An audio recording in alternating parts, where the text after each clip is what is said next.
If you have a heavily booked calendar, looking for an open appointment slot could be slow and tedious.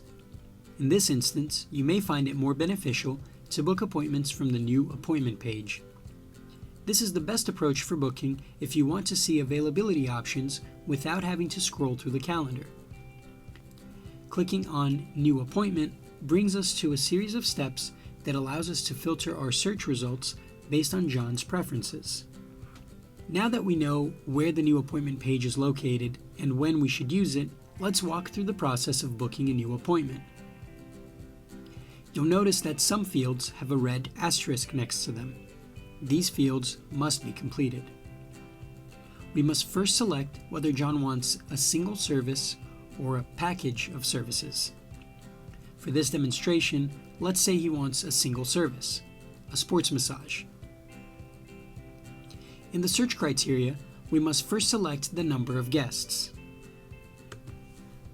We'll choose 1.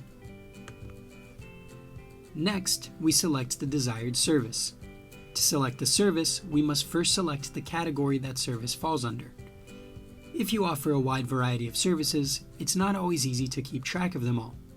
For this reason, the Display All Services function is a great resource. Clicking it will bring up a cheat sheet of all of our business's services.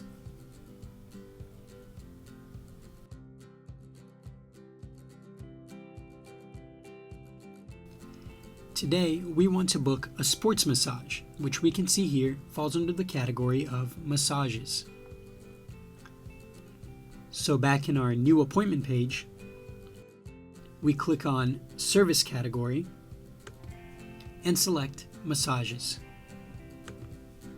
We can now click on the Service drop-down menu and select Sports Massage. We now want to select John's desired date for his appointment. Here, we have the option of searching for the first available time slot on a given day, for an exact date and time, or for a broader date range. We will go over all 3 options, but first, let's say John wants the first available appointment. The present day will already populate this box, but if we want to select a different day, we can click here to bring up a calendar. Once we have the date John wants, we can move ahead with the booking process. Alternately, let's say John wants an exact date and time.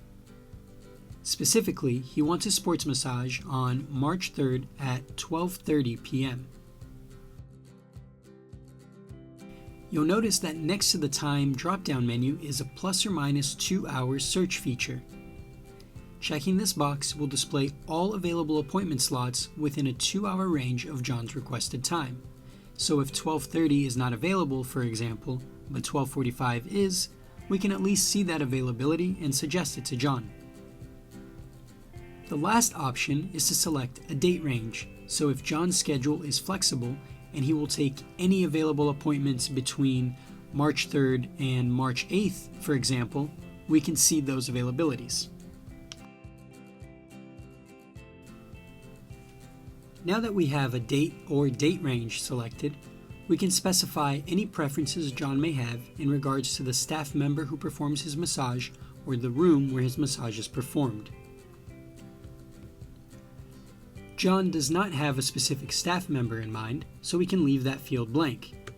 But he would prefer to have a male masseuse, so we can click on Staff Gender and select Male. He does not have a preference of room, so we can leave that blank too. If you employ freelancers in your business, you will want to check this box to include their schedules in the search results. We can now click Search. All available appointments appear in this chart below. Because we searched for a date range, we have multiple rows, one for each day in that range. The columns are split up by available staff members. You will notice that only male staff are displayed. This is because we had specified John's preference for a male masseuse. You will also notice that the first column, All Available, does not have a specific staff member associated with it. Instead, it combines the availabilities of our entire staff, male and female. If we choose to book from this All Available column, The system will automatically assign the staff and room based on the booking order set up by your account administrator. Since we know John prefers a male staff member, let's choose Gavin at 12:30 p.m. As you can see, clicking on the appointment brings us to step 2. From now on, a box will appear on the left side of the screen with the appointment details, so we can verify the appointment slot each step of the way. This second step allows us to change the room, which we won't do right now. If we had selected an appointment from the All Available column, we would also be able to alter the staff here. We can now add another service or continue. The third step is to enter John's information. Again, the fields marked by the red asterisk must be filled out, so we need to enter the customer name, phone number, and email address. It's important to enter accurate information here, especially the email address, to ensure that your customers receive communications from your business. This will include anything from appointment notifications to specials you may be promoting.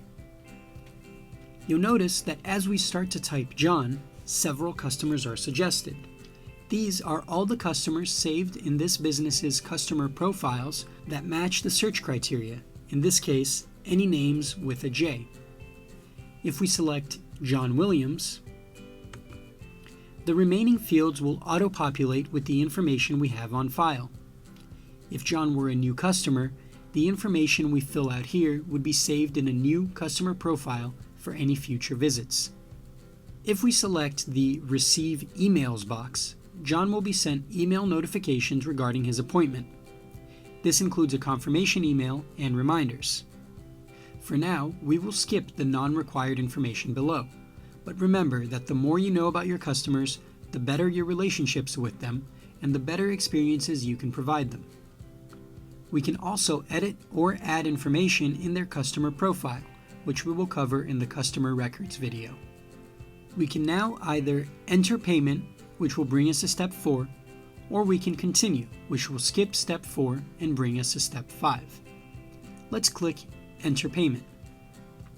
Saving payment information makes for an easier checkout process and allows us to charge cancellation fees if necessary. Cash is not an option at this point, but a cash deposit can be taken after step 5. Entering payment here is only useful if we have integrated merchant processing. Otherwise, we will have no way of charging the credit card or gift card, even if we store the information on file. For more information on merchant processing, contact ccprocessing@booker.com. For now, let's skip payment. On step 5, we can verify the appointment information or itinerary. We can take a payment, which would bring us back to step 4, and we can verify the customer information. If we want to edit any fields, we can simply click on the pencil icon on the top right corner of the field we wish to edit.